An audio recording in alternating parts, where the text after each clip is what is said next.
Cost of living in the Philippines. I've been doing cost of living videos for about 8 years here in Cebu City, the Philippines. And this one's going to be a little bit different. I've researched quite a bit what other people's costs are.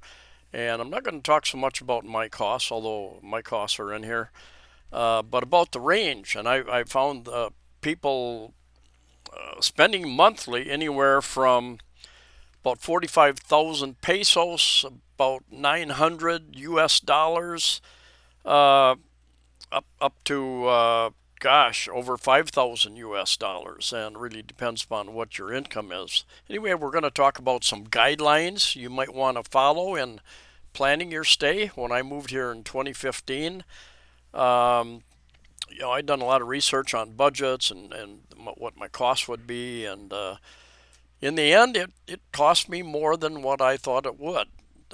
It was within my budget, but it cost me more than I had planned on spending. How much is your guaranteed income? Now, there are three really important factors. You might want to get a pen and paper for some of this because we're going to talk percentages. Nothing is really guaranteed forever. So, the three factors I'm going to talk about: what is your guaranteed income? What do you expect to be getting on a monthly basis from your pensions, your work, whatever it is? How much do you have in savings to cover contingencies, emergencies, and what is the exchange rate for the money of your country here in the Philippines if you're going to be living in the Philippines? And that exchange rate can vary, and I'll show you that right now. Jumping over to XE slash currency charts, xe.com. There are several companies that put out this sort of thing. Anyway, USD to Philippine peso chart. Present time, they use a mid-market number. One USD is 55.5563 Philippine pesos. This is 1 year chart, and we can go back to 12 hours, 1 day, 1 week, 1 month, 2 years, 5 years, and I'll pull up the 5 years here in a second. But you can see that it really varies by time, and you want to be exchanging your money if you have that luxury at the highest places. Here it even touched 57 to the peso, 57 to the peso, and back here 54. So anyway, the point being that it's not going to stay the same. It's not going to stay the same, and that's why let's go to the 5 year, for instance. I've been here 8 years. When I came here, it was 48 something, I think. And let's go back here just even to a low point here in July 2021, not so long ago, really, was down to 47. So if it's within that 50 range, I'm pretty happy. When it gets up above 55, I'm very happy. But at the same time, we're seeing a lot of inflation that eats a lot of that up. Also, you're able to go into these sites and check on almost any currency in the world and the conversion rates as well. The mean U.S. Social Security pension is about 1,600 U.S. dollars at 50 pesos to the U.S. dollar, and that's what I'm going to use in this discussion. 50 pesos. That's an average, and if you take the top number, you're going to be cutting yourself short as the conversion goes down. So 50 pesos to the U.S. dollar makes it easier to figure these figures as well. And anything above that is gravy, let's say. So 1,600 U.S. dollars, and you should figure up what yours is 80,000 pesos. Now, the experts say that you should only use about 25 to 30% of your net income on housing, on buying or renting. And so at that, about 25%, that would be about 400 US dollars, or about 20,000 Philippine pesos, to give you an idea. The cost to rent and purchase real estate in the Philippines, in Cebu City, Manila, metropolitan areas, was growing very, very rapidly up until 2020 when the government locked down the economies and destroyed their economies. Many foreigners went back to their own country, leaving tens of thousands of units vacant. And a lot of the businesses were doing work from home type things, so those people were not taking up property close to work as well. They were just staying home. The price to rent and purchase property will vary greatly, of course, depends upon the motivation of the owner. If they bought in when the property prices were low, they can afford to rent it out or sell it at a lower price. If they bought in at the high end, that's a different deal. Um, One of the very recent cost of living things I looked at was a guy that lives over on Mactan Island, across from Cebu City, and he's paying 11,000 pesos a month for to rent a three-bedroom house. As a matter of fact, there are a lot of housing developments over there, and lots of houses sitting empty, and people bought it during pre-building many years ago, so they can afford to rent at a lower rate. You can find good deals, you might say, here in the city, even in Cebu City and different parts of Metro Manila, Davao, Iloilo, Bacolod. General rule is the farther you get out of the business districts, you can find those types of things. I suggest that you use a Filipina to help you find and negotiate. Be sure that even if you use a broker or realtor, be sure they understand what you're looking for so they don't waste your time and show you a lot of properties that don't fit your needs. Other costs that you're going to deal with, probably, unless you're an Airbnb, everything's included type thing, will be electric. I've lived in 6 condominiums in 8 years, studios up to 1 bedrooms. And sometimes I've run my air con much more than other times. Right now, I run it a couple hours at night to cool it down, and then I've got a fan that takes care of things. Because I had a 7,000 peso electric bill a few months ago because I had broken my shoulder. I was home a lot more, running the air con to be comfortable, but I'm comfortable. So anyway, my bills have run anywhere from 2,500 pesos on up to 7,000. So 5,000 I think would be about average, which is about 100 US dollars. Water is relatively cheap. Uh, $10 or about 500 pesos, and depends on where you live. It could be a little more, a little less, how much you use. Maintenance, I do a lot of little maintenance around. I pay to get the air conditioners cleaned every 4 or 5 months, for instance. About I think a little over about 1,500 for one split type, one window air conditioner. So it averages out about $20 a month, about 1,000 pesos. Condo dues, those have always been included in my rent. So you need to know that when you sign a lease, whether your rent includes that or excludes that. And my observation is that condo dues in the various places run anywhere from 70 pesos per square meter on up to 100, and the high-end units even more than that per square meter, 100 pesos. So at 100 pesos per square meter, if you've got a 40 square meter condominium, that is 4,000 extra, about 80 US dollars. And generally, housing developments, the HOA fees for housing developments, houses are relatively low, so not nearly as big a concern as condos are. Food, yes, food. Lots of new choices when you get to the Philippines. Fruit, vegetables, meat depends upon the island that you're on. I know guys that live over on Camotes Island. They come over here twice a month to Cebu City to buy the things they can't buy on that island. Yeah, for instance, they process one beef, I think, early Sunday morning. So if you're not there early Sunday morning, you don't get any beef that week. So those are going to depends on where you live. Food inflation is a very big, serious thing here. We go through times. I've seen one of the reasons I don't like putting out the costs for individual things. Broccoli, I eat a lot of broccoli. And it's up and down, depends on the season, where it comes from.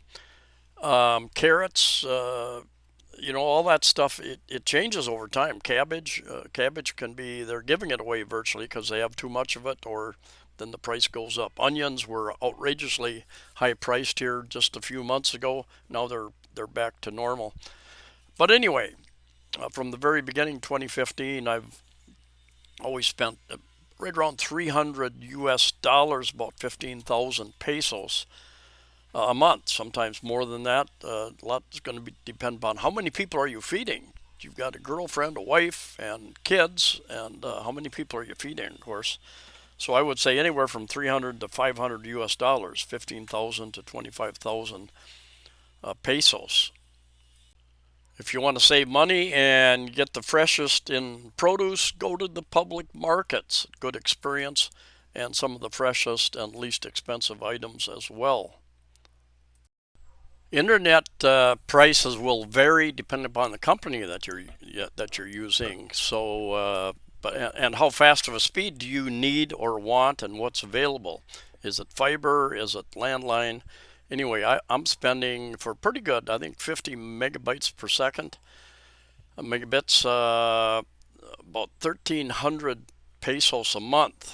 Cell phones, I buy load, which is prepaid usage. I spend about 700 a month for that. Gives me quite a bit of data I can use on my phone, as well as make calls and texts.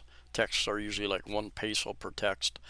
Cable TV, I purchased here in the Philippines a Roku little unit I plug in to my television. I can even get Phoenix. I can get a lot of local stations out of the U.S. here, even without being logged in to a VPN.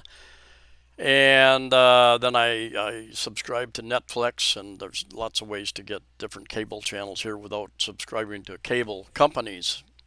And then I've got a Magic Jack. I recommend that you bring something like that from the USA, either a USA phone or a Magic Jack that has to be activated, I think, when you're still in the US. And it gives you a US number here in the Philippines. And I use that to call, no charge, back to the USA for as long as I want to talk to some of my family members or banks, that type of thing. It costs me about $50 a year, I think, subscription. I also have a US phone, and I subscribe to a service, and they have eSIMs you can get. That's a topic for another video. For newer phones can accept eSIMs, not a physical SIM. But I strongly suggest you have a phone with a phone number from your local country, whatever that might be, because your banks, credit card companies, oftentimes will only accept the home number. They will not accept the Philippine number. So if you need to get a code of some type to verify it's you, that solves a big problem. Girlfriends, gifts, entertainment. That's wide open to your budget. Depends on what your budget is.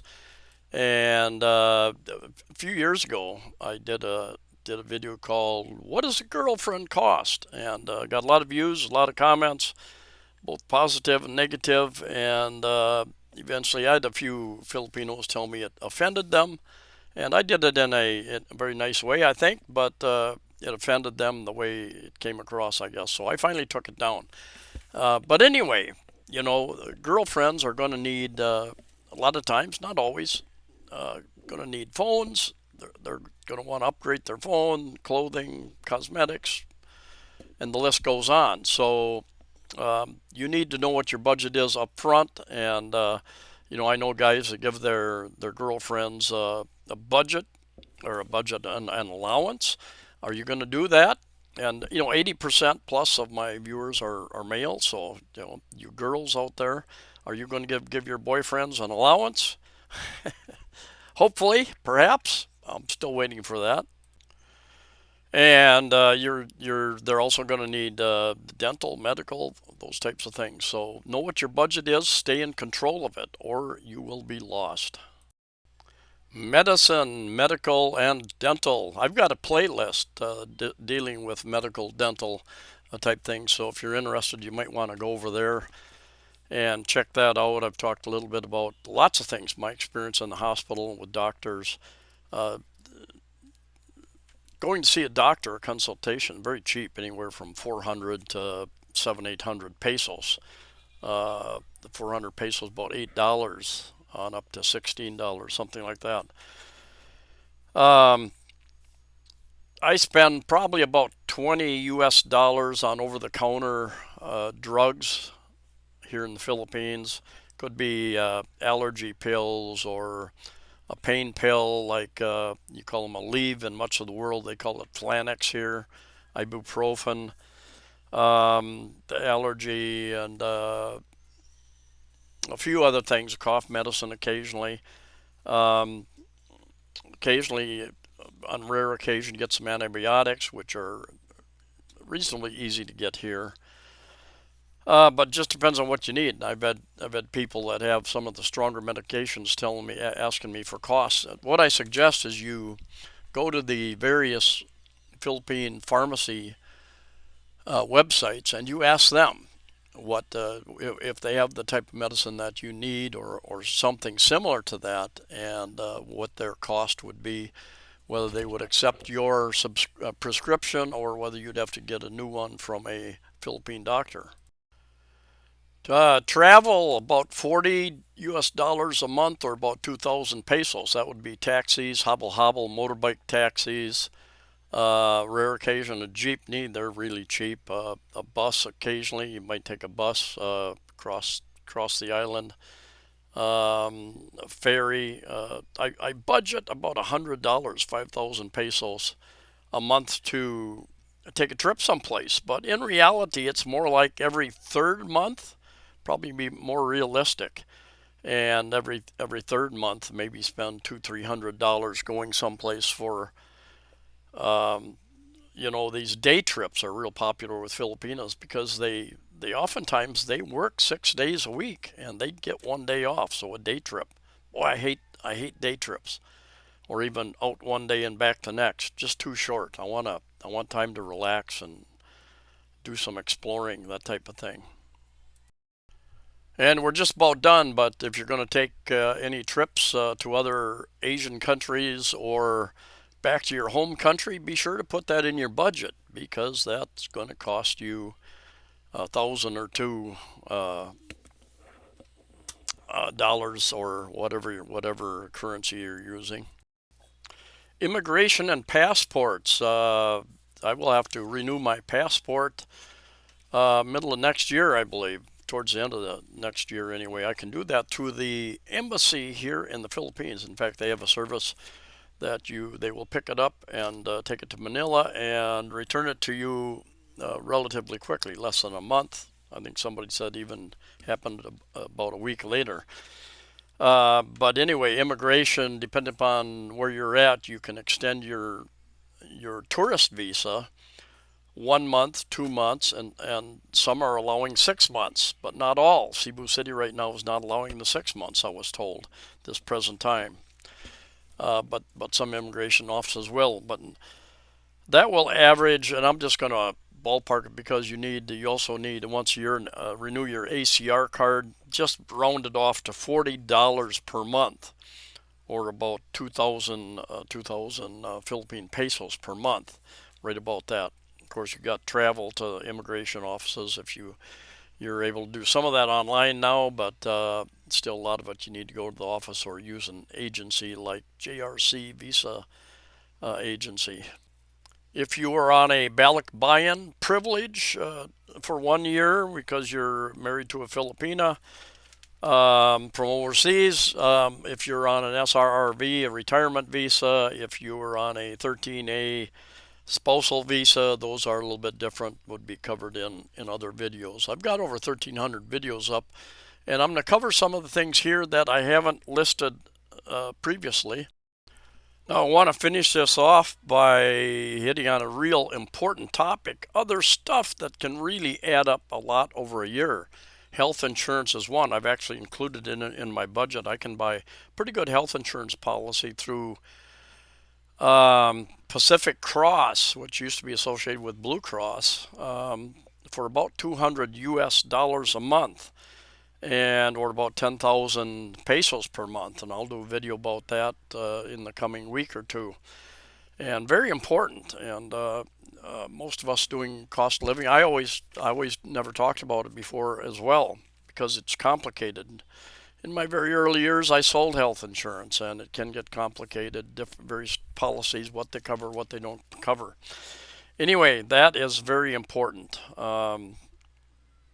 as well as clothing. If you're going to have a vehicle, any legal issues, and if you're buying a house, lawyers, household items, family, personal care, computers. I've had to buy two computers here in the Philippines, and for what I do, video editing, they were not cheap. I tell you, they're I think about 20% more than what I would pay in the USA.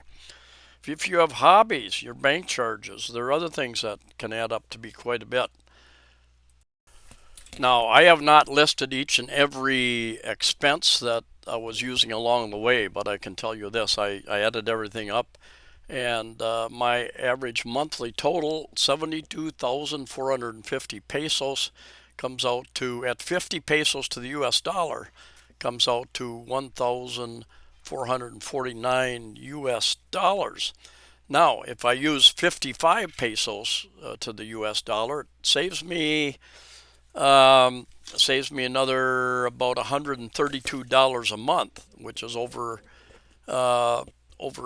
what comes out to $1,584 in a year. So pretty much pays for a free month. But because of inflation, back in 2016, 2017, when I did a lot of these cost of livings, a lot of my average cost per month was around 900 to 1,000 US dollars, 50,000 pesos. So inflation, the fact that I'm living in a bigger, nicer place now, has something to do with that as well.